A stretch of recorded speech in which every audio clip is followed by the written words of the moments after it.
Line Arabian dates. இப்போ அது line லயனா டே. இது தரும் ஆரோக்கியம் இயற்கையானது. லயன் லயனா பிரீமியம் டேட்ஸ். குக்கர் விசில மறந்து உணவு வீணாகி போச்சா? இனி அந்த கவலையே வேண்டாம். வழங்குகிறோம் உலகின் முதல் விசில் கவுண்டர் குக்கர், புதிய அல்ட்ரா குரோனோ. அல்ட்ரா என்றால் ஆரோக்கியம். உலகெங்கிலும் உள்ள தினமலர் நேயர்களுக்கு வணக்கம். நம்மோடு உச்சநீதிமன்றத்தினுடைய வழக்கறிஞர் பிரியதர்ஷினி இருக்கிறார், பேசலாம். மேடம் வணக்கம். வணக்கம். வணக்கம் ராமகிருஷ்ணன். காலை 7:30 மணி முதல் இப்போது வரைக்கும் தமிழகம் முழுக்க ஒரே பரபரப்பா இருக்கும். தொடர் நேரலை. என்னடா முக்கியமான நிகழ்வு அப்படின்னு பாத்தீங்கன்னா, எதிர்க்கட்சி தலைவர் உதயநிதி ஸ்டாலின் கைது. காரணம், பெண்களை அவதூறாக பேசிவிட்டார். நடந்த நிகழ்வு எல்லாமே தெரியும். வழக்கறிஞரா இந்த சம்பவத்தை நீங்க எப்படி எடுத்துக்கிறீங்க? வழக்கறிஞரா எப்படி எடுக்கிறோன்றதுக்கு மேல ஒரு பெண்ணா நான் ரொம்ப கேவலப்படுறேன் அந்த தமிழ்நாட்டு மண்ணுல நானும் ஒரு பெண் அப்படின்னு சொல்றதுக்கு. ஏன்னா அந்த என்ன சொல்றது, அந்த ஸ்டாண்ட் பையர்ஸ் சொல்லுவாங்க பாத்தீங்களா, பக்கத்துல நின்று கை தட்டுறதுக்கு ஆளுங்க இருந்தாங்கன்னு வச்சுக்கோங்களேன், என்ன வேணா பேசலாம் அப்படின்றதுக்கு நம்ம தமிழ்நாடு ஒரு பெரிய எடுத்துக்காட்டு. என்ன விஷயம்னா, ஒரு 30 வருஷத்துக்கு முன்னாடி அசம்பிளிக்குள்ள ஒரு சிட்டிங் எம்எல்ஏ அவங்களோட புடவைய கிழிச்சு, பிளவுஸ கிழிச்சு, முடிய பிச்ச தருணம் எல்லாம் நமக்கு இன்னும் ஞாபகம் இருக்கு. அதுல இருந்து மீண்டு கொஞ்சம் சிவிலைஸ்டு வே ஆஃப் பாலிடிக்ஸ் நம்ம பண்ணணும் அப்படின்றதுதான் நம்ம எல்லாரோட எதிர்பார்ப்பா இருந்தது. ஏன்னா இப்ப எல்லாம் படிச்சிருக்கோம், நமக்கும் we are also more civilized. நாகரிகமா எப்படி நடந்துக்கணும்னு நமக்கு தெரியும், எது சரி எது தப்புன்றது நமக்கு புரியும்.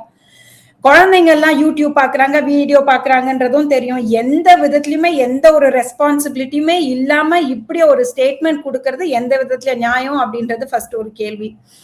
ரெண்டாவது விஷயம் என்னன்னு பாத்தீங்கன்னா, ஆக்சுவலி இது நான் ஃபர்ஸ்ட் கிளியர் பண்ணிடணும் ராமகிருஷ்ணன். இல்லைன்னா எப்படி இருக்கும்னா பாருங்க, நாங்க ஹைகோர்ட் போனோம். ஹைகோர்ட் எங்களை நீங்க எங்களுக்கு பெயில் கொடுத்துட்டாங்களே, எங்களை அரெஸ்ட் பண்ண கூடாதுன்னு சொல்லுவாங்க அப்படின்ற இன்டர்பிரேஷன் வெளில இருக்கான்னு தெரியல. So I wanted to give this clarification. அதுக்கு முன்னாடியே டெக்னிக்கலி இவரை they had detained him. ஓகேவா, அவரை அரெஸ்ட் பண்ணல. So there is a difference between detention and arrest. டிடென்ஷன்னா என்னன்னா, உங்களை கூட்டிட்டு போய் கஸ்டடியில வச்சு உங்களை என்கொயர் பண்ணிட்டு அதுக்கப்புறம் ஒரு 2-3 hours கழிச்சு இன்னும் எதனால இட் ஆல் ஹேப்பன்ட் அப்படின்ற மாதிரி போலீஸ் ஸ்டேஷன்லயே முடிக்கிற ஒரு விஷயம் இது. அரெஸ்ட் அப்படின்ற ஒரு விஷயம் வந்தாதான் நீங்க போய் கோர்ட்ல போய் பெயில் வாங்கணும். ஏன்னா அரெஸ்ட்னா உங்களை ஜுடிஷியல் கஸ்டடியில எடுத்துப்பாங்க. சோ இப்போ இவருக்கு நடந்த விஷயம் டிடென்ஷன் தாங்க, ஜுடிஷியல் கஸ்டடியில எடுக்கிற அரெஸ்ட் கிடையாது. சோ டிடென்ஷன்ல கூப்பிட்டு என்ன ஆச்சுன்னு கேள்வி கேட்கறதுக்கு தான் இவர் அரெஸ்ட் பண்ணது. அதுக்குள்ளேயே இவங்க அடிச்சு புடிச்சு போய் மெட்ராஸ் ஹைகோர்ட் போயாச்சு. போய் இவர டிடென்ஷனையே சேலஞ்ச் பண்ணிட்டாங்க. அதாவது இவரை டிடென்ஷன் பண்ணதே தப்பு அப்படின்னு சொல்லிட்டு. சோ அதுக்குதான் மெட்ராஸ் ஹைகோர்ட் கேட்டிருக்காங்க தமிழ்நாடு கவர்மெண்ட் தரப்புல இருக்கிற வக்கீலுக்கு, என்ன வேணும் உங்களுக்கு, டிடென்ஷன் எதுக்காகன்னு. இந்த டீடைல்ஸ் எல்லாம் கொடுத்து, நாங்க முதல்ல இவர் அரெஸ்ட் பண்றதுக்கான மூவ்மெண்டே நாங்க எடுக்கல, டிடென்ஷனுக்கு தான் நாங்க எடுத்திருக்கோம். எனி விச் வேஸ் 2-3 மணி நேரம் கழிச்சு நாங்களே என்கொயரி முடிச்சுட்டு இவர் ரிட்டர்ன் அனுப்பதான் போறோம் அப்படின்றதுதான் அவங்களோட ஸ்டாண்டா இருந்தது. சோ ஹைகோர்ட்ல இருந்தும் என்ன சொல்லியிருக்காங்கன்னா, சரி ஓகே, நீங்க பை எண்ட் ஆஃப் த டே உங்களுக்கு என்னென்ன தகவல் இவர்கிட்ட இருந்து வேணுமோ எல்லாத்தையும் நீங்க என்கொயரி பண்ணி முடிச்சுட்டு தென் he should be released அப்படின்றதுதான் ஹைகோர்ட் ஆர்டர். சோ ஆனா இது சில என்ன சொல்றது, மீடியா ஸ்லேவ்ஸ் இருப்பாங்க பாத்தீங்களா, சோ அவங்க இதை எப்படி திருச்சி வெளில பேசுவாங்க அப்படின்னு பாத்தீங்களா, ஹைகோர்ட் போய் ஹைகோர்ட்டே இவர் மேல தப்பு இல்லைன்னு சொல்லியாச்சு. கண்டிப்பா ஹைகோர்ட் தப்பு இல்லைன்னு சொல்லலைங்க. ஃபர்ஸ்ட் அண்ட் ஃபார்மோஸ்ட் இந்த ஒரு ட்ரெண்ட் ஆஃப் என்ஷூரிங் தட் நீங்க பெண்களை அவதூறா பேசுறது, ஆபாசமா பேசுறது, வெளியில அதுவும் என்ன சொல்றது, பப்ளிக் மீட்டிங்ல எந்த பெண்ணா இருக்கட்டும், எந்த பெண்ணை இவங்க விட்டு வச்சாங்க சொல்லுங்களேன். சோ இந்த trend cannot be taken anymore Ramakrishnan. I don't think it is fair enough. நான் இன்னொன்னு என்ன கேக்குறேன், திரும்ப எதனால it is narrowing down to Trisha அப்படின்றது நம்ம பார்க்கணும். It's very important. Not because she's என்ன சொல்றது artist, or not because of her closeness with the chief minister. Majorly because she doesn't have a male counterpart to support her. நீங்க வேணா பாருங்களேன், அவங்க we all know that she doesn't stay with her father, or I don't know if he's even alive now.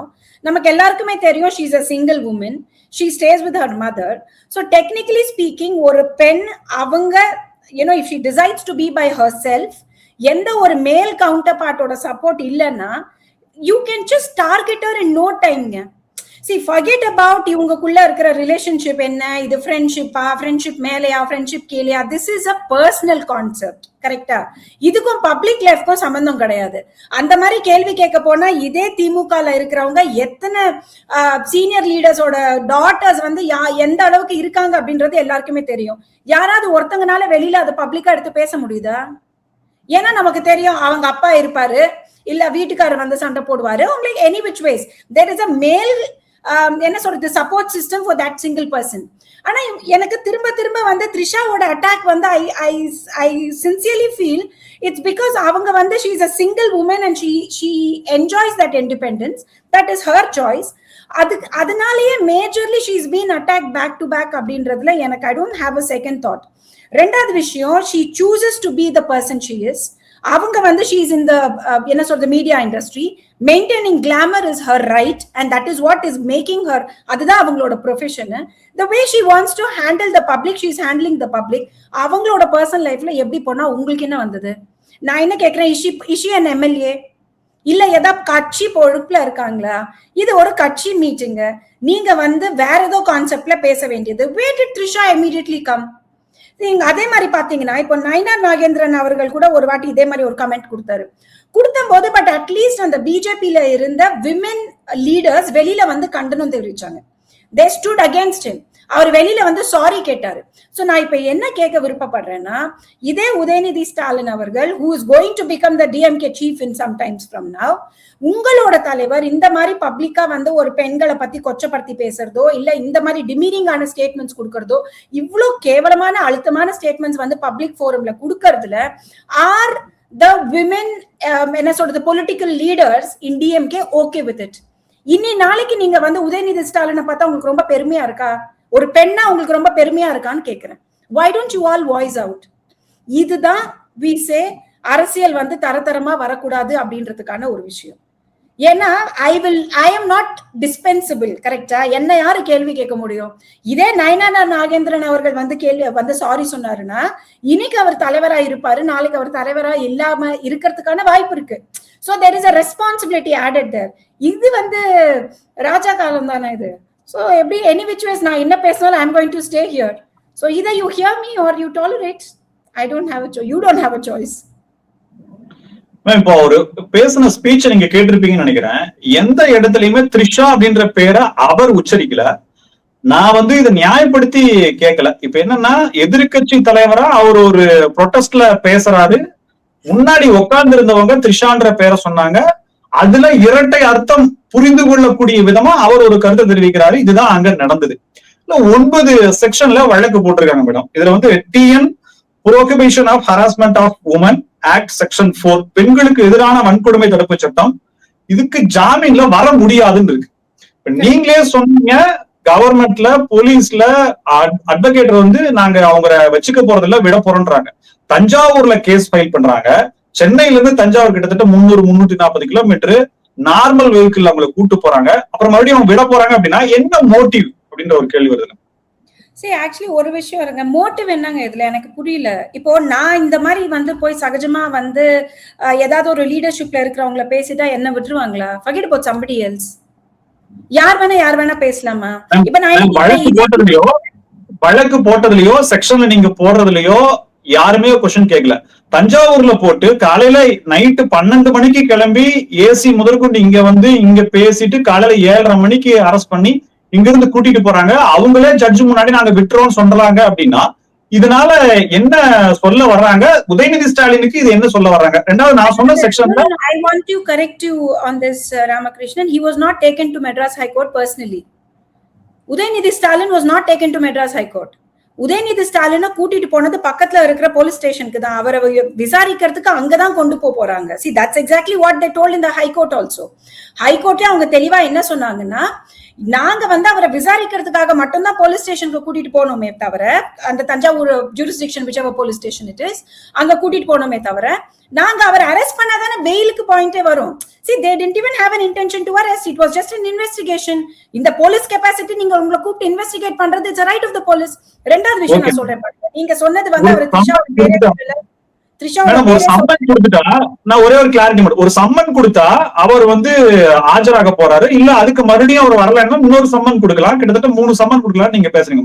நாளைக்கு சட்டமன்றம் கூட இருக்கு, எதிர்கட்சி தலைவர் இவர் தான். இப்ப இவங்க இது எதுக்காக செய்ய போனாங்களோ அதை தாண்டி வேற மாதிரி போயிடுச்சு அப்படின்ற ஒரு பார்வை வருது இல்ல? ஒருவேளை இவங்க எதுக்கு செய்ய வந்தாங்க அப்படின்றதான் நீங்க சொன்ன அதே பாயிண்ட் தான். விமன் ஹராஸ்மெண்ட் செக்ஷன் 4 இருக்கு பாத்தீங்களா, அது நான் பெயிலபிள். ஒருவேளை இவங்க எஃப்ஐஆர் போட்டு அவரை சார்ஜ் பண்ணணும்னு நினைச்சிருந்தாங்கன்னு வச்சுக்கோங்களேன், அதுலயே போட்டு இவர் உள்ள போட்டிருந்திருக்கலாம். So technically I don't know why they didn't do it or probably they didn't want to do it. இது வந்து it's to discretion of the government. ரெண்டாவது விஷயம், பிகாஸ் யூ டோல்ட் அபவுட் இவங்க வந்து த்ரிஷா பேர் அவர் சொல்லல, இதை வந்து தேவையில்லாம இன்டர்பிரிட்டேட்டிவா கொண்டு போயிருக்காங்களோ அப்படின்னு நீங்க சொன்னதுனால நான் இந்த கிளாரிபிகேஷன் சொல்றேன். சி, பப்ளிக் ஆஃபீஸ் அப்படின்றது Ramakrishnan, it comes with some responsibility. கரெக்டா? அதாவது ஒரு ஜட்ஜா நீங்க சொல்ற ஒரு வார்த்தைக்கும் ஒரு லாயரா ஒருத்தவங்க சொல்ற வார்த்தைக்கும் நிறைய வித்தியாசம் இருக்கு. Because you own responsibility to that position, first point. So நான் அந்த பொசிஷன்ல இருக்கிறதுனால நான் என்னென்ன வார்த்தை பேசுறேனோ it actually adds more value then what a general comment can be. நீங்களும் நானும் பேசுற ஒரு கமெண்ட்டுக்கு விட பொசிஷன்ஸ்ல இருக்கிறவங்க பேசுறது வந்து it is more important to be very responsible. நியாயமா உட்கார்ந்து என்ன சொல்றது, எதனால நம்ம அப்படி யோசிக்கிறோம் அப்படின்னு பாத்தீங்கன்னா, that's the reason we give responsibility to the leadership. எதனால தலைவருக்கு அவ்வளவு மரியாதை நம்ம கொடுக்கறோம்னா majorly it is because of this. அவங்க வாயில இருந்து, அதாவது அவங்க டேபிள்ல இருந்து ஒரு விஷயம் வருது அப்படின்னா it is authentic, it is the right way to send the message அப்படின்றது ஒரு விஷயம். ரெண்டாவது விஷயம், just because you are in the leadership does it give you license அப்படின்றது ரெண்டாவது கேள்வி. நான் லீடர்ஷிப்ல இருக்கேன்ற ஒரே காரணத்தினால நான் என் இஷ்டத்துக்கு என்ன வேணா பேச முடியுமா? Can I be abusive? Can I, இப்போ நான் இந்த நான் என்ன சொல்றேன், it's a double meaning, it has a different orientation, இதை வந்து எப்படி வேணா இன்டர்பிரேட் பண்ணலாம் அப்படின்றது தெரியாம அவரும் பேசியிருக்க மாட்டாரு இல்லைங்களா? சரி, இவர் இப்படி பேசினாரு. இப்ப நான் என்ன கேட்கிறேன், இந்த சிவாஜி கிருஷ்ணமூர்த்தி இருந்தார் இல்லையா, அவர் பேசாத ஒரு பேச்சா, அவர் மேல இவங்க என்ன லீகல் ஆக்ஷன் எடுத்தாங்க? அவர் அட்லீஸ்ட் சஸ்பெண்டாவது பண்ணாங்களா? சோ நான் வந்து அப்ப யோசிச்சு பார்த்தேன், சிவாஜி கிருஷ்ணமூர்த்தி அவர்கள்லாம் இப்படி பேசிட்டு இருக்காரு, நம்மளே இப்ப அவர்கள் பேசுறோம், நம்ம என்ன பண்றது? பட் எனி விச் வேஸ் அவர் வந்து இப்படி பேசிட்டு இருந்தாரு, இவரை வந்து எதுவுமே இவங்க கேள்வி கேட்கலையேன்னு நான் வந்து யோசிக்கும் போது, leadership it self is like this அப்படின்னா நம்ம வேற எங்க போய் இதை கம்ப்ளைண்ட் பண்ண முடியும்? Ramakrishnan, you are the head. நான் என்ன பொறுத்த வரைக்கும் இன்னைக்கு ஃபேஸ் வேல்யூ வந்து உதயநிதி ஸ்டாலின் அவர்கள் தானே. பிகாஸ் வந்து இப்ப முதல்வர் இவர் எக்ஸ் சிஎம் வந்து இப்ப பொசிஷன்ல கிடையாது. இன்னைக்கு ஸ்டேட் ஆஃப் அஃபேர்ஸ்ல நீங்க தானே வந்து leader of opposition. So leader of அப்போசிஷனா உங்களுக்குன்னு ஒரு தரம், உங்களுக்குன்னு ஒரு என்ன சொல்றது, ஒரு அண்டர்ஸ்டாண்டிங், உங்களுக்குன்னு ஒரு பேசுற ஒரு திறன் இருக்கணுமா, இருக்கக்கூடாதா? நீங்க வந்து உதயநிதி ஸ்டாலினா as a leader of opposition, chief minister என்ன வேணா பேசிட்டு போங்க. இங்க எதுக்கு எப்ப பார்த்தாலும் ஒரு பெண்ணை இழுத்துட்டு உள்ள வர்றது? Does she have any business in this? கேக்குறேன் நானு. என்ன தைரியத்துல இவங்க இப்படி பேசிட்டு இருக்காங்க? சரி, என்ன பொறுத்த வரைக்கும் என்னன்னா, இவங்க வந்து வெறும் இன்வெஸ்டிகேஷனுக்கு மட்டும் கூப்பிடாம they should have filed an FIR. It's a very good case to file an FIR. Madam, இப்போ அந்த செக்ஷன் சொல்லிருந்தேன் இல்லைங்களா, இப்போ அது நான் பெயிலபிள் செக்ஷனை போட்டுட்டு, ஆனா இவங்க வந்து ஜட்ஜு முன்னாடி எங்களுக்கு சிறையில் அடைக்க வேண்டிய நோக்கம் இல்ல, விசாரிச்சுட்டு அனுப்புறோம்னு சொன்னா அந்த செக்ஷன் போட வேண்டிய அவசியமே இல்லையா மேடம்? See, actually ஒரு செக்ஷன் போட்ட உடனே it is the discretion of the police to decide உங்களை அரெஸ்ட் பண்ணணுமா வேண்டாமான்னு. Just because it is a non-bailable என்ன சொல்றது செக்ஷனா இருக்குன்ற ஒரே காரணத்தினால அவங்களை அரெஸ்ட் பண்ணியே ஆகணும்ன்றது கிடையாது. It is up to the police. ஒருவேளை நம்ம அரெஸ்ட் பண்ணலைன்னா இந்த அக்யூஸ்ட் ஓடி போயிடுவாங்க அப்படின்ற பயம் இருக்கிறவங்களை அரெஸ்ட் பண்ணுவாங்க. இல்ல இவர் அரெஸ்ட் பண்ணி நம்ம இன்வெஸ்டிகேட் பண்ணல அப்படின்னா மத்த எவிடன்ஸ் எல்லாம் இவர் டேம்பர் பண்ணிடுவாருன்னா அரெஸ்ட் பண்ணுவாங்க. இல்ல இவர் அரெஸ்ட் பண்ணல அப்படின்னா வந்து மத்தவங்களுக்கு வந்து இது ஒரு ராங் இம்பாக்ட் கொண்டு போவோம் அப்படின்னா அரெஸ்ட் பண்ணுவாங்க. இந்த ஒரு சிச்சுவேஷன்ல அவங்களுக்கு என்கொயரி பண்ணணும்னு தோணி இருக்கு, which is what they did. See, அவங்க தான் அவரை வந்து போலீஸ் ஸ்டேஷன்ல கூட்டிட்டு போய், யூசுவலா என்ன பண்ணுவாங்கன்னா போலீஸ் ஸ்டேஷன்ல கூட்டிட்டு போய் என்கொயரி பண்ணி ஒரு 2-3 மணி நேரம் உட்காந்து பேசி they'll take some records of it and there's something called police bail. Police ஸ்டேஷன்லயே வந்து அந்த ஒரு புக் மாதிரி இருக்கும், அந்த புக்ல எழுதி வந்து நான் வந்து திரும்ப இந்த மாதிரி எதுவும் பண்ண மாட்டேன் அப்படின்ற மாதிரி ஒரு போலீஸ் பெயில் கொடுப்பாங்க. You don't have to go to the court to get that. Technically அந்த ப்ரொசீஜருக்காக தான் இவர் அரெஸ்ட் பண்ணது. இதை ப்ளோன் அவுட் ஆஃப் ப்ரொபோர்ஷன் பண்ணி இப்ப மெட்ராஸ் ஹைகோர்ட்ல போய் நிக்க வேண்டிய அவசியமே கிடையாது. That's exactly what the government was saying. நாங்க அரெஸ்ட் பண்ணணும்ன்ற இன்டென்ஷன்லயே இல்லையா, அரெஸ்ட் பண்ணாதானே இது டிடென்ஷன் தானே, இது அரெஸ்ட் கிடையாது. இப்ப என்னன்னா, பெண்களுக்கு எதிரான வன்கொடுமை தடுப்பு சட்டம் சொல்லி அந்த செக்ஷன் சொல்லுது. இப்ப நடந்த நிகழ்வுல இந்த செக்ஷன் பொருந்துமா? ஏன் பொருந்தாது? இல்ல என்ன வன்கொடுமை என்ன நடந்தது மேம் அங்க? அந்த கிளாரிட்டி நீங்க சொன்னீங்கன்னா சரியா இருக்கும். See, women harassment அப்படின்னா நீங்க என்ன நினைக்கிறீங்க? women harassmentலாம் புடிச்சு அடிச்சு பல்ல உடைக்கிறது மட்டும்தானா? Don't you think mental harassment is not women harassment? அது எப்படி இத முதல்ல டிஃபரன்ஷியேட் பண்ண முடியலன்றதுதான் எனக்கே பெரிய வியப்பா இருக்கு. Why do you think that only ஒருத்தங்களை அடிச்சு அவங்களுக்கு வந்து வாயில இருந்து ரத்தம் வந்தா மட்டும்தான் ஹராஸ்மெண்ட்ன்றது யார் சொல்றா உங்களுக்கு? வீட்டை விட்டு வெளியில போக கூடாது, வேலைக்கு போக கூடாதுன்னு உட்கார்ந்து கட்டாயப்படுத்துறது கூட ஹராஸ்மெண்ட் தான். Just for your understanding. Not letting the person do what she wants is also harassment. verbally abusing her is also harassment. இது verbal abusement தானே, வேற என்ன சொல்வீங்க? அப்ப உதயநிதி யார பண்ணாரு மேம்? ஹராஸ்மெண்ட் யார பண்ணாரு? இல்ல எல்லாத்தையுமே விட்டுருங்க, இவர் மேல எந்த தப்புமே இல்ல.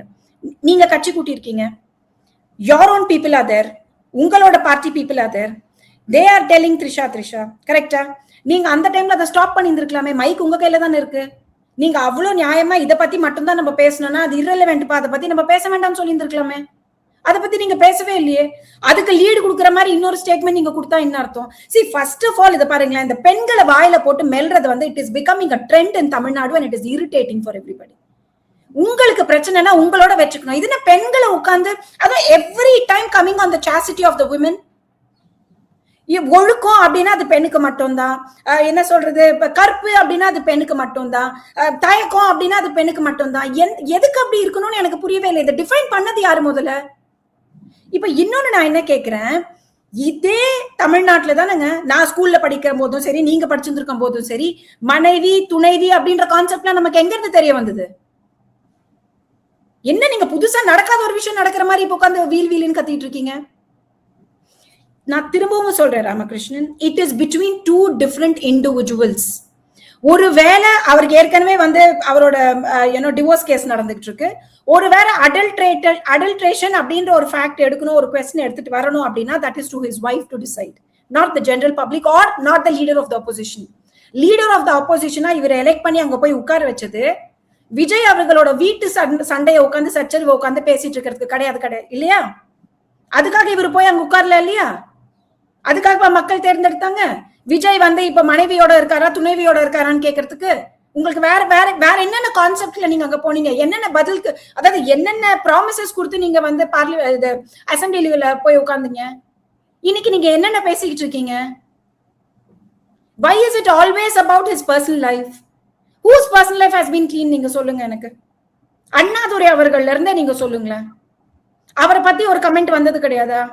சிட்டிங் ஆக்ட்ரஸோட, அதாவது கரண்ட் ஆக்ட்ரஸோட அவருக்கு ரிலேஷன்ஷிப் இருக்குன்னும் போது இருக்கிறதே இருக்குன்னு நான் சொல்லுவேன். I don't have to hide about it. Annadurai சொன்னாரா சொல்லலையா?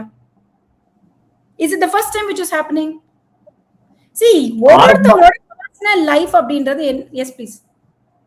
ஆர்எஸ் பாரதியே ஒப்புதல் வாக்குமூலம் சொல்றாரு மேம். எம்ஜிஆர் பேசி இருக்கோம், ஜெயலலிதாவை பேசி இருக்கோம், அப்ப எல்லாம் எங்களுக்கு மேல எந்த நடவடிக்கையும் எடுத்தது இல்ல, இதுதானே புதுசா இருக்குன்ற மாதிரி அவர் என்ன பெருமையா சொல்றாரு. அதைய இல்ல எம்ஜிஆர் அவர்கள் இருக்கும் போது ஜெயலலிதாவை இப்படி நடத்தல இல்லையா? ஜெயலலிதா அவர்களை நடத்தும் போது எம்ஜிஆர் அவர்கள் கிடையாது. So she never had a mentor. See, எப்பவுமே ஒரு பெண்ணை நீங்க அட்டாக் பண்ணும்போது எப்ப அட்டாக் பண்றீங்க? when she doesn't have the masculine power. Why should we need the masculine power னு கேக்குறேன். She chooses to be all by herself. என்ன தப்பு பண்ணிட்டாங்களா? Why can't she choose the way she wants to live? நீங்க யாரு கேள்வி கேக்குறது? இன்னொரு பாயிண்ட் ஆஃப் வியூல இப்ப நான் இத கொண்டு போகலாமான்ற மாதிரி கேக்குறேன். என்னன்னா, சம்பந்தப்பட்ட நடிகை வந்து த்ரிஷா, அவங்க எந்த கம்ப்ளைண்ட்டும் கொடுக்கல, ஆனா அவங்கள பேஸ் பண்ணி தான் இந்த இஷ்யூவே ரவுண்ட் அப் ஆயிருக்கு. சோ இப்ப அவங்க ஏதாவது ஒரு ஸ்டேஷன்ல என்னுடைய பேரை பயன்படுத்தி என்னை குறிப்பிட்டு இந்த மாதிரியான அவதூறாக இந்த கூட்டத்துல பேசினாங்கன்னு சொல்லி அவங்க ஒரு கம்ப்ளைண்ட் கொடுக்கும் பட்சத்துல என்னவாகும்? It will get even more intense. எனக்கு அவங்க கொடுக்க மாட்டாங்க. I don't think she will give it. But அப்பனா கண்டிப்பா FIR ஃபைல் பண்ணி தானே ஆகணும். அதான் கேக்குறேன். அது இன்னும் கொஞ்சம் ஸ்ட்ராங்கா இருக்கும் இல்லைங்களா? Correct, it will be strong. See, technically என்னன்னு பாத்தீங்கன்னா, there are two ways to address this kind of situations, Ramakrishnan. As a woman, very unfortunately, ஒருத்தங்களும் உங்க வீட்ல இருக்கிறவங்க, எங்க வீட்ல இருக்கிறவங்க, நானு யாரா இருந்தாலுமே, at one junction we will cross through this phase. நம்மளா நிக்கிறதுக்காக நம்மள கேள்வி கேட்டு நம்மளோட சாசிட்டிய குவெஸ்டன் பண்ணி நம்மள அசிங்கப்படுத்தணும் அப்படின்றதுனால நம்ம கேரக்டர் அசாசினேட் பண்ற ஒரு தருணம் வந்து வெரி அன்பார்ச்சுனேட்லி எல்லா விமென்க்கும் at least at one point in time they will face it. கரெக்ட்டுங்களா? அந்த மாதிரி ஒரு சிச்சுவேஷன் ஃபேஸ் பண்ணும்போது what does that particular women do அப்படின்னா ரெண்டு விஷயம். ஒன்னு, she fights for it, saying that நீ பண்ணது தப்பு, நீ எப்படி என்ன கேள்வி கேட்கலாம். ரெண்டாவது, she doesn't even bother about it. I don't even have to give you a clarification. இதுதான் ரெண்டு விதமா நம்ம ட்ரீட் பண்ண முடியும். வேற எப்படி பண்ண முடியும்? பட் ஆனா என் கேள்வி என்னன்னா, coming back to the same question Ramakrishnan, நீங்க எப்படி ஒரு ஆண் இந்த சமுதாயத்திலயோ, நானும் ஒரு பெண் இந்த சமுதாயத்துல, உங்களுக்கு எப்படி சில விஷயங்கள் வந்து பர்சனலா இருக்கோ, எனக்கும் சில விஷயங்கள் வந்து பர்சனலா இருக்கும். உங்களுக்கு வந்து மல்டிபிள் ரிலேஷன்ஷிப்ஸ் அக்செப்டடா இருந்ததுன்னா, ஒரு பெண்ணா ஒருத்தங்களுக்கு மல்டிபிள் ரிலேஷன்ஷிப் அக்செப்டபிளா இருக்கலாம். It is there choice. இன்னொரு விஷயம், லிவிங் டுகெதர் அப்படின்ற ஒரு கான்செப்ட சுப்ரீம் கோர்ட்டே வந்து அப்ரூவ் பண்ணிட்டாங்க. இப்போ உங்களுக்கு என்ன பிரச்சனை அதுல? Living together is no more a crime in India. Same sex marriage is no more a crime in India. In fact அதே சேம் செக்ஸ் மேரேஜ் பேசும்போது நம்ம மரீனா பீச்ல தான் இல்லாத கூட்டம் வந்து நிக்கும். சோ நீங்க அது எல்லாத்தையும் தப்புன்னு சொல்ல முடியுமா? why does it only come to women? இதே பெண்கள் கிட்ட தானே நீங்க வரீங்க ஓட்டு கேட்க. இதே பெண்களுக்கு தானே நீங்க டார்கெட் பண்ணி, ஐயோ உங்களுக்கு அவர் இது செய்யல அது செய்யல, என்ன சொல்றது, விமென்க்கு வந்து சேஃப்டி இல்ல செக்யூரிட்டி இல்லன்னு சொல்ற இதே என்ன சொல்றது உதயநிதி ஸ்டாலின் அவர்கள் பார்லிமெண்ட் இது அசம்பிளில பேசினாரா இல்லையா? சட்டசபையில இதே தானே சொன்னாரு, பெண்களுக்கு வந்து பாதுகாப்பு இல்ல. நீங்க குடுக்குறீங்களா பாதுகாப்பு? முதல்ல உங்க ஆட்சியில பாதுகாப்பு இருந்ததா இல்லையான்னு கூட நான் பேசலங்க. சரி, அப்ப நீங்க சீஃப் மினிஸ்டர் கூட கிடையாது. Okay, your deputy chief minister. I am not nailing you down. இன்னைக்கு நீங்க லீடர் ஆஃப் அப்போசிஷன் தானே, நீங்க குடுக்குறீங்களா? இப்ப நீங்க சொன்ன இந்த ஸ்டேட்மெண்ட் இருக்கு பாத்தீங்களா, கேன் யூ பி இதே ஸ்டேட்மெண்ட் உங்க குழந்தைகிட்ட பேச முடியுமா உங்களால? இட்ஸ் a நார்மல் ஸ்டேட்மெண்ட் தானுங்க. உங்க பொண்ணு கூப்பிட்டு உட்கார்ந்தா பேச முடியுமா இந்த மாதிரி? வேற வீட்டுல பிறந்த பொண்ணுன்னா ஓகேவா உங்களுக்கு? என்னங்க இது? கொஞ்சமாவது ஒரு நாகரீகம், ஒரு கூச்சம் ஏதாவது இருக்கு தேவையில்ல? கை தட்டுறதுக்கு 4 பேர் இருக்காங்கன்னா என்ன வேணா பேசிட்டு இருக்கலாமா? நாளைக்கு கோர்ட் இதை வந்து சீரியஸா எடுக்கல, இல்ல இது வெறும் இன்வெஸ்டிகேஷன்லயே இதை மூடல. My only problem is this is a continuous factor. It has to bloody end somewhere. And ஒரு லிமிட்டுக்கு மேல you can't just tolerate this nonsense happening back to back. எதுக்கு டார்கெட் பண்றீங்கன்னே புரிய மாட்டேங்குது. போகும்போது சூன் சொல்லிட்டு போன்ற மாதிரி இருக்கேது. அவங்க பாட்டு சிவனேனி வேற எங்கேயோ உட்கார்ந்துட்டு இருப்பாங்க. she was not even in the discussion. இதே மாதிரிதான் வந்து இவரு நம்ம நயனார் நாகேந்திரன் வந்து ஒரு ஸ்டேட்மெண்ட் கொடுத்துட்டு போறாரு. மன்சூர் அலிகான் வந்து ஒரு ஸ்டேட்மெண்ட் கொடுத்துட்டு போறாரு குஷ்பு அவர்களை பத்தி. யாரு நீங்களாம்? who are you to question their audacity? நீங்களாம் ஒழுக்கமா? முதல்ல என்ன நீங்க என்ன பெருசா, அவங்க என்ன சின்னது? எனக்கு புரியல. இது என்ன ஹைரார்கி? முதல்ல நீங்க யாரு கேள்வி கேட்கறதுக்கு? who has given you that distinction that நீங்க வந்து அவங்களுக்கு விட அதிகம், அவங்க உங்களுக்கு விட கம்மி? நீங்க யாரு முதல்ல? who has given you that authority? Even if you are the former deputy chief minister or leader of opposition, but who are you to question somebody's audacity? இப்போ இது எஃப்ஐஆர் போட்டாச்சு, பெயில் கிடைச்சிருச்சு. What next ma'am? Legally next move என்ன நடக்கும்? எப்படி end full stop ஆயிடும்? Technically அவருக்கு பெயிலே கேட்கலங்க. இந்த கேஸ்ல வந்து பெயில்ன்ற ஸ்கோப்பே கிடையாது. அவர் அரெஸ்ட் பண்ணாதான் பெயில் அப்படின்ற ஒரு கான்செப்டே வரும். he was only detained. டீடென்ஷன் அப்படின்றது இட் இஸ் ஒன்லி கூப்பிட்டு என்ன நடந்ததுன்னு விசாரணைக்கு மட்டும்தான் அவரை கூட்டிட்டு போனதே தவிர ஹைகோர்ட்ல அவருக்கு பெயில் எல்லாம் எதுவும் கொடுக்கல. First point. ரெண்டாவது விஷயம், அந்த டிடென்ஷனே தப்புன்னு இவங்க ஹைகோர்ட்டுக்கு போனதுனாலதான் ஹைகோர்ட் என்ன சொன்னாங்கன்னா, ஒரு என்ன வேணும்னு ஸ்டேட்டை கேட்டதுக்கு ஸ்டேட் தெளிவா என்ன சொல்லிட்டாங்க, நாங்க சில விஷயம் விசாரிக்கணும், அவ்வளவுதான். சரி, விசாரணை முடிச்சுட்டு சாயந்தரமா அமுச்சு விட்டுருங்க, he has to cooperate for this அப்படின்னு சொல்லி முடிச்சாச்சு கதை. இப்போ விஷயம் again coming back to one thing, Ramakrishnan ஒரு வாட்டியும் பெண்களை பத்தி அவதூறா பேசுறது, it actually trends very faster, very shamefully it trends faster. And அவங்க வந்து ஈஸிலி தே கெட் என்ன சொல்றது, good publicity or bad publicity is a பப்ளிசிட்டின்ற மாதிரி ஒரு பப்ளிசிட்டி ஸ்டண்ட் ஆயிடுது. மூணாவது விஷயம் வந்து it was just a joke, அது வந்து தப்பா போயிடுச்சு, அது வந்து ஒரு லைட்டர் நோட் நாங்க சொன்னோம், அது வந்து தப்பா போயிடுச்சு அப்படின்றது இன்னொரு விஷயம். ஆனா இது எந்த ஒரு ஜோக்கா இருந்தாலும், பப்ளிக் ஸ்டண்டா இருந்தாலும், இல்ல என்ன சொல்றது இட் வாஸ் மிஸ்இன்டர்பிரேட்டட் ஸ்டேட்மெண்ட்ஸ் அப்படின்னாலும், இந்த எந்த ஒரு ஸ்டேட்மெண்ட்டுமே ஒரு என்ன சொல்றது, பெரிய இடத்துல, அதாவது பொலிட்டிக்கலி வெல் எஸ்டாப்ளிஷ்ட் ஃபேமிலிஸ்ல இருக்கிற எந்த பெண்களுக்குமே ஏன் நடக்க மாட்டேங்குது? அவங்களும் தானே அரசியல்ல இருக்காங்க. அவங்கள பத்தி இந்த மாதிரி பேச்சே வெளில வர மாட்டேங்குது இல்லையா? சோ அந்த டைம்ல பேசும்போது நாக்கு மேல பல்ல போட்டு நாக்க கடிச்சு என்ன பேசணும் என்ன பேசக்கூடாதுன்னு உங்களுக்கு தெரியுது இல்ல? அப்ப ஜெனரல் பப்ளிக்னா உங்களுக்கு எப்படி தெரியுது? இல்ல பொலிட்டிக்கல் பேக்கிங் இல்லைன்னா உங்களுக்கு என்ன நினைக்கிறீங்க? என்ன வேணா பேசலாமா? அப்போ உங்களுக்கு தெரியும் யாருக்கிட்ட என்ன பேசணும், எப்போ என்ன பேசணும். தெரியாம வந்து வாய்ஸ் தவறி பேசுறதோ இல்ல வந்து போற போக்குல ஒரு ஸ்டேட்மெண்ட் கொடுக்கறதோ கிடையாது. என்னைக்குமே நான் வேற எந்த ஒரு பெரிய லீடர்ஸோட என்ன சொல்றது மகளையோ இல்ல ஏன்னா அவங்களோட வைஃபையோ ஒருத்தங்க தப்பா பேசுன மாதிரி நான் கேள்வி கூட பட்டது கிடையாது. அது எப்படி எப்பவுமே பேக்கிங் இல்லாத பெண்களுக்கு மட்டும் உங்களுக்கு வாய் தவறி போயிடுது? அப்ப இது யோசிக்காம பேசுறது அப்படின்றதுலாம் நம்ப முடியல இல்லையா? இப்ப இதற்கான முடிவு என்ன? இப்போ எஃப்ஐஆர் போட்டாச்சு, அவரு வெளியில இருக்காரு. இப்ப உதயநிதி இந்த வழக்குகள்ல இருந்து 9 செக்ஷன் போட்டிருக்காங்க. இதுல இருந்து அவர் தப்பிக்கணும், இல்லைன்னா அவர் மீண்டு வரணும், இத ஸ்குவாஷ் பண்ணணும்னா என்ன நடக்கும் அடுத்து? டெக்னிக்கலி வந்து இப்போ கேஸ் வந்து எஃப்ஐஆர் போட்டு ஃபைல் பண்ணிருக்காங்களா, இட்ஸ் ஒன்லி அ கம்ப்ளைண்டான்னு ஃபர்ஸ்ட் பார்க்கணும். எஃப்ஐஆர் ஃபைல் பண்ண மாதிரி எனக்கு தெரியல. It is just a return complaint given by a women's wing of Thanjavur district. That is what I get to see. ரெண்டாவது விஷயம், முதல்ல அந்த கம்ப்ளைண்ட் கொடுத்திருக்காங்க. அந்த கம்ப்ளைண்ட் என்கொயரி தான் இது. என்கொயரி முடிச்சதுக்கு அப்புறமா எஃப்ஐஆர் போடணுமா போடக்கூடாதான்றது டிஸ்கிரிஷன் ஆஃப் த போலீஸ் அந்தந்த ஜூரிஸ்டிக்ஷன்ல. ஸோ ஒருவேளை எஃப்ஐஆர் போட்டா நீங்க சொல்ற மாதிரி பெயில், அரெஸ்ட் அதெல்லாம் அப்போ வரும். ஸோ டெக்னிக்கலி இது வந்து ஒரு கம்ப்ளைண்ட் ஸ்டேஜ்ல இருக்கு. ஒருவேளை இதை வந்து ஒரு வார்னிங்கா இன்னொரு வாட்டி இப்படி பேசினா we are not tolerant to it anymore அப்படின்னு சொல்றதுக்கான வாய்ப்பாக கூட இருக்கலாம். இதை வந்து திரும்ப நடந்ததுன்னா then there will be legal actions அப்படின்னு சொல்றதுக்கான ஒரு it can be a beginning to it. இது ஒரு பக்கம். அப்படி இல்லை அப்படின்னா இதையே ப்ரொசீட் பண்ணி எஃப்ஐஆர் ஃபைல் பண்ணாங்க அப்படின்னா then it will take its own legal course. FIR quash வந்து உதயநிதி ஸ்டாலின் அவர்கள் வழியா நடக்கும். அண்ட் எஃப்ஐஆர் வந்து ஃபைல் பண்றாங்க அப்படின்னா அண்டர் த கம்ப்ளைண்ட் ஆஃப் அந்த செக்ரட்டரி, டிஸ்ட்ரிக்ட் செக்ரட்டரி வழியா. So then it will take its own legal course. அதுக்கான வாய்ப்பு எனக்கு கம்மியா தான் தெரியுது. Okay, thank you ma'am, thank you so much. லீகலா இது எப்படி மூவ் ஆகும், ரெண்டாவது பேச்சுல இருக்கக்கூடிய அந்த இன்டென்சிவ் என்ன, பெண்கள் இது எந்த அளவுக்கு பாதிக்குது, ஏன் தொடர்ந்து நடக்குது அப்படின்ற ஒரு ஆதங்கத்தையும் வெளிப்படுத்தினீங்க. Thank you so much ma'am. இதுவே இந்த மாதிரி ஒரு டாபிக் பேசுறதுக்கான ஒரு கடைசியான ஒரு வாய்ப்பா இருக்கணும்னு எதிர்பார்க்கிறேன் ராமகிருஷ்ணன். தயவு செஞ்சு மீடியா ஃப்ரம் யோர் சைட் இந்த மாதிரி சிச்சுவேஷன்ஸ்ல when there is something wrong, please have the guts to say it is wrong, whoever it is. அதுதான் எங்களோட ஒரு விண்ணப்பம். and I hope this will be the last incidents where a woman is being harassed this badly. Thank you. நேர்களே, தொடர்ந்து இணைந்திருங்கள் தினமலருடன். நன்றி.